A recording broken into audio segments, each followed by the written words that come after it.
अपने पिता के फोटो पर सड़क पर गिरा करके और जूते से पिटवाया।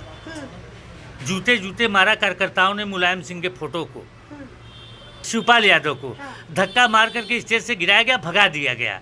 अखिलेश यादव गुंडे बदमाशों के नेता बन के रह गए, ठेकेदारों के नेता बन के रह गए, माफियाओं के नेता बन के रह गए, जातिवादी तत्वों के नेता बन के रह गए।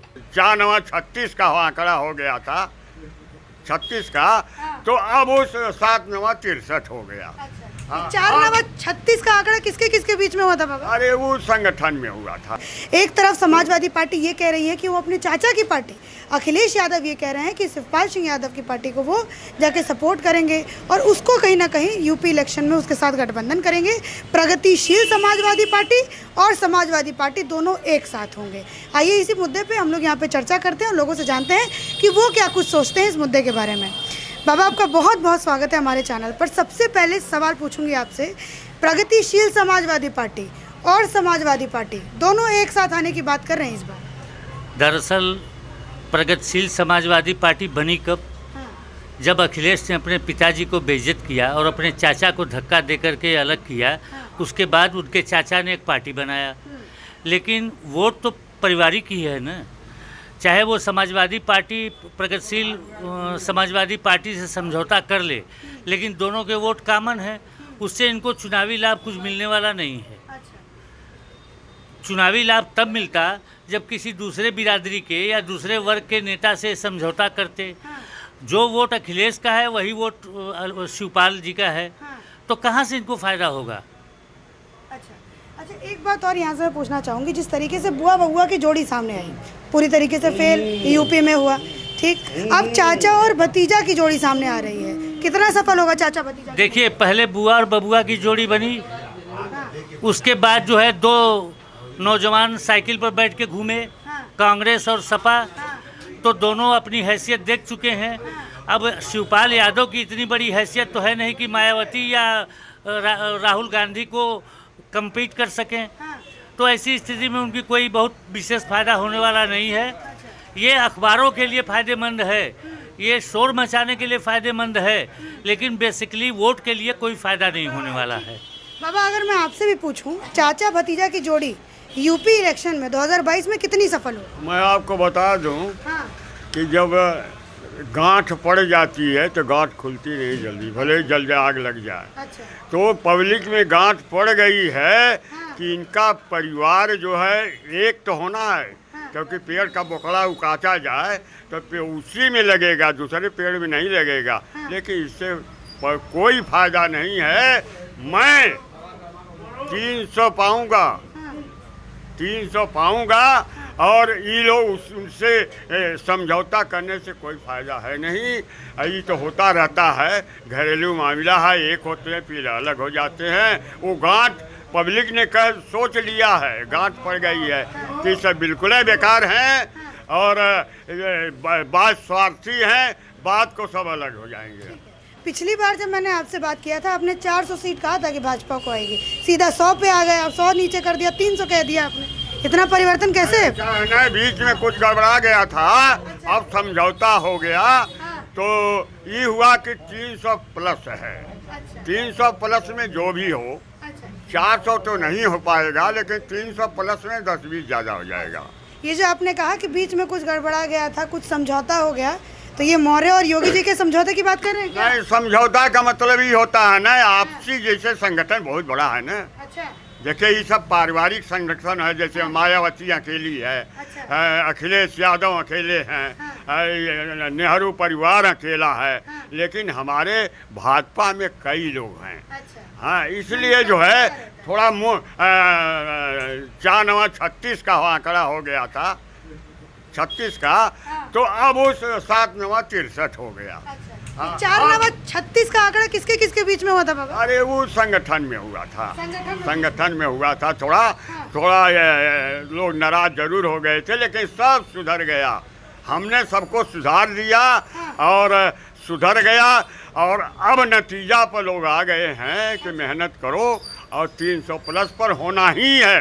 तो मुलायम सिंह के बारे में जैसे इन्होंने कहा कि पार्टी एक परिवार का एक मुखिया होता है जो सबको जोड़ के चलता है। मुलायम सिंह मुखिया रहे समाजवादी पार्टी के, उनके बेटे ने और मतलब उनके भाई ने दो अलग अलग दो फाड़ हो गए पार्टी के, एक प्रगतिशील समाजवादी पार्टी, एक समाजवादी पार्टी।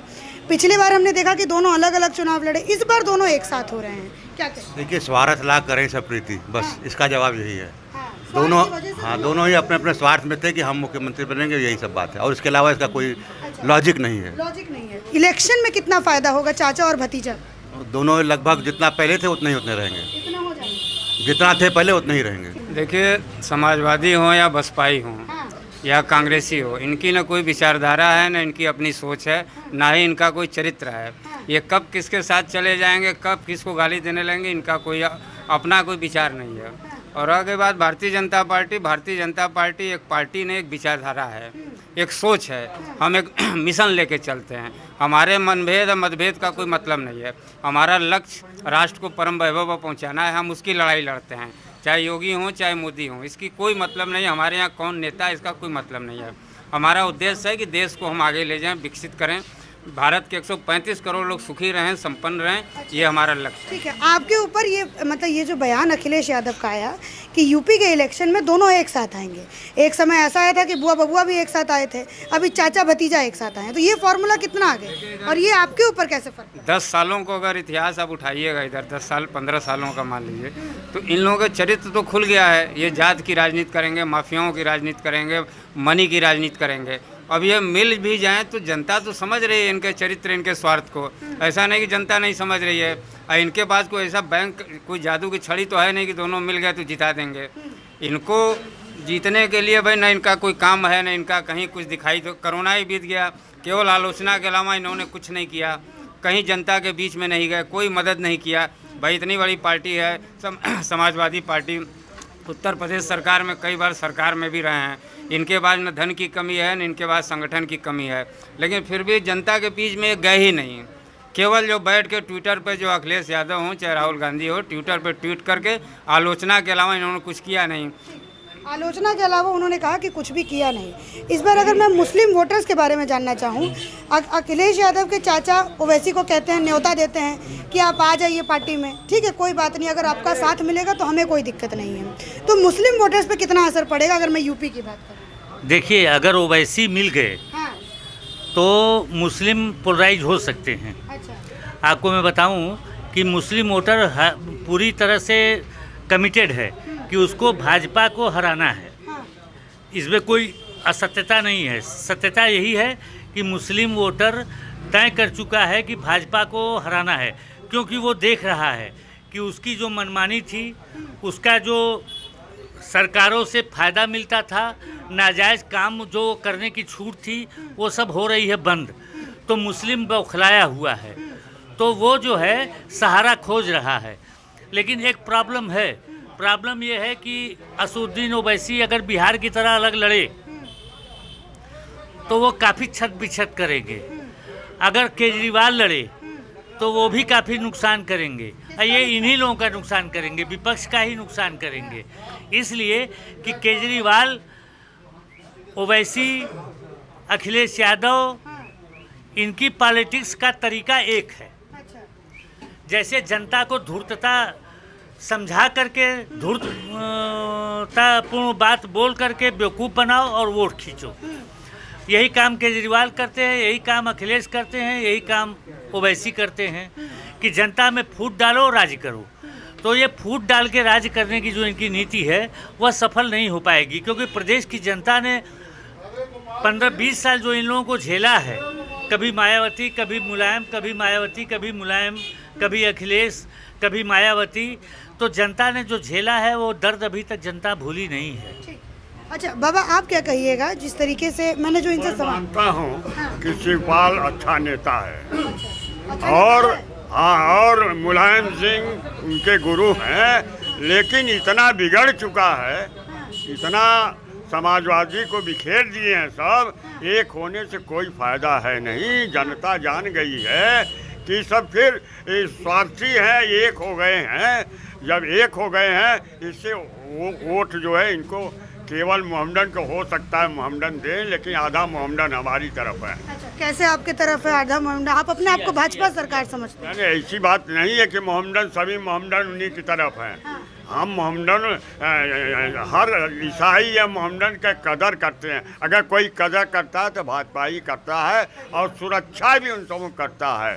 कोई कमी होती है तो उसको भी करता है। और आगे आई कि थोड़ा वो कुछ गड़बड़ी जरूर रही है, उसके लिए जो कानूनी कार्रवाई हो रही है और होती रहेगी। कौन सी गड़बड़ी बाबा? अरे भाई जैसे गुंडे उंडे जो हैं मोहम्मदन जो हैं सब, ये सब पुराने जो हैं गलत जो सरकारी ज़मीन पर मकान बनवाए या किए वह किए, घोटाला किए हैं। घोटाला जो शुरुआत कराने वाला जो है मायावती नहीं, समाजवादी पार्टी में ज़्यादा घूस लेना और क्या नाम है घोटालाबाजी उसी में हुआ है। भ्रष्टाचार की जो बात कर रहे हैं, भ्रष्टाचार समाज का एक अंग होता है।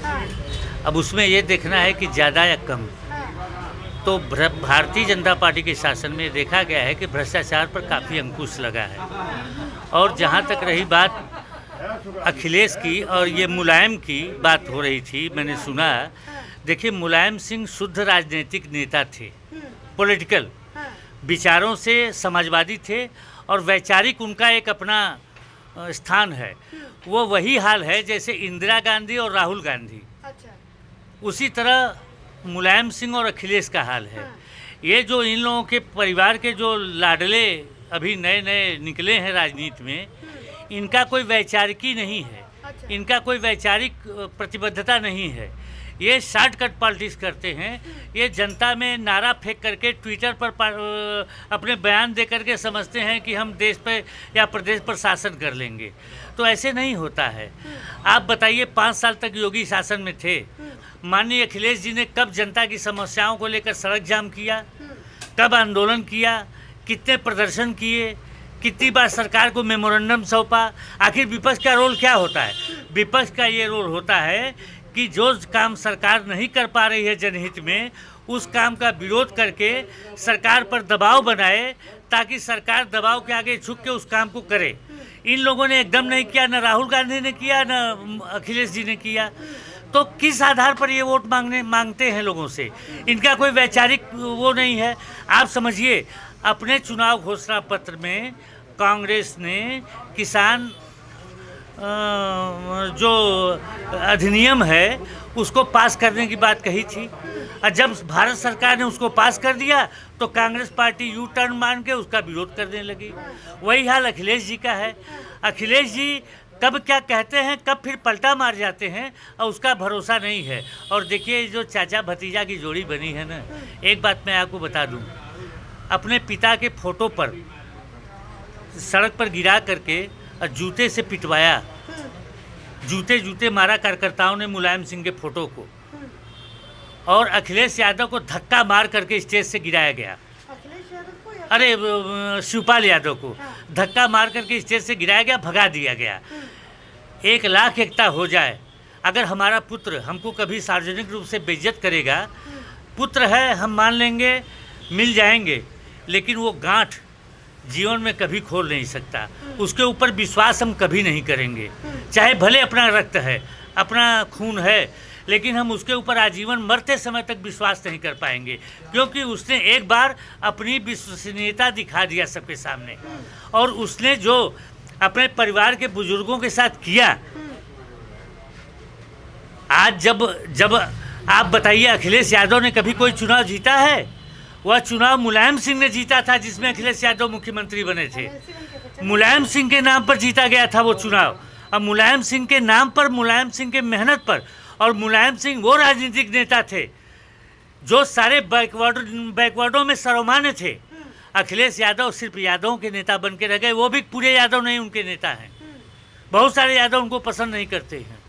अखिलेश यादव गुंडे बदमाशों के नेता बन के रह गए, ठेकेदारों के नेता बन के रह गए, माफियाओं के नेता बन के रह गए, जातिवादी तत्वों के नेता बन के रह गए। ऐसे नहीं होता है राजनीति में। राजनीति वो सफल होता है जो सबको लेके चले, जो सबको गले मिला के चले, चाहे हिंदू, मुस्लिम, सिख, ईसाई, चाहे जितनी बिरादरी है, सबके लोगों को जब आप सुनिएगा, सबको विश्वास प्राप्त करिएगा, तब आप शासन करिएगा।